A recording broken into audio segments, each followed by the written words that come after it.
2011, est opéré d'une opération de l'appendicite par le docteur Joël Le Squarnec. Et lors de cette opération, lui sort de son opération, ne se rappelle de rien, et il est convoqué par les gendarmes quelques années après, et là on lui indique qu'un carnet a été retrouvé, et dans ce carnet figure son nom avec un détail des faits. Dans ce carnet est indiqué qu'il l'aurait attouché à plusieurs reprises le sexe, pris le sexe et fait des va-et-vient qui ressembleraient à de la masturbation, et s'est arrêté parce qu'il a entendu des personnes arriver.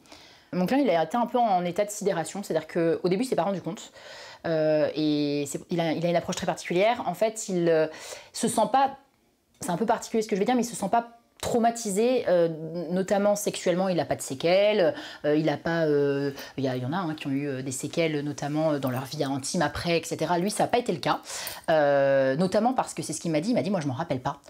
J'aurais préféré, alors lui, c'est son point de vue à lui, mais il dit, moi, j'aurais préféré pas le savoir parce qu'en fait, j'avais pas de trauma particulier. Et là, en fait, ce que ça m'a créé comme trauma, alors lui, c'est pas forcément de nature sexuelle, c'est un trauma plus il a plus confiance en l'institution médicale. C'est-à-dire que du coup, il me dit, moi j'ai l'impression que même là où on doit être protégé, eh ben, on n'est pas protégé et on peut être vulnérable partout. Donc il a peur surtout, lui, des anesthésies, il a peur de certaines choses comme ça.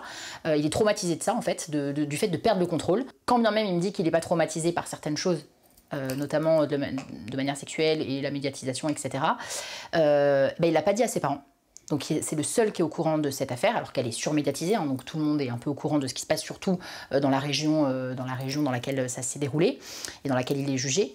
Quand il a appris le procès, alors qu'il a été pas du tout actif dans sa défense à lui et dans son état de partie civile dans la procédure, eh ben, il a pris un portable où il n'y a pas, d'internet pour avoir accès à rien.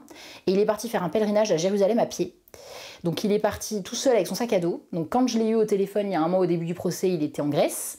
Voilà, il ne savait pas trop où il était, il continue à avancer, mais en fait il ne veut pas entendre parler de ce procès. Et ce qui est donc du coup très particulier, c'est qu'il ne veut pas en entendre parler, il ne veut pas qu'on en parle, etc. Mais il veut quand même que je le représente à l'audience, parce qu'il veut quand même élever sa voix, il veut quand même montrer qu'il a été victime de faits, qu'il est partie civile dans cette procédure, qu'il veut aussi être réparé de quelque chose, mais il ne veut pas en entendre parler. Une des victimes était âgée de 3 ans au moment des faits, c'est une petite fille à ce moment-là, pour laquelle il va y avoir une anesthésie générale pour le nettoyage d'une plaie, donc quelque chose d'extrêmement bénin.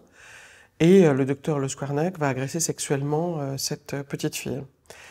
Elle l'apprend quelques mois avant le procès.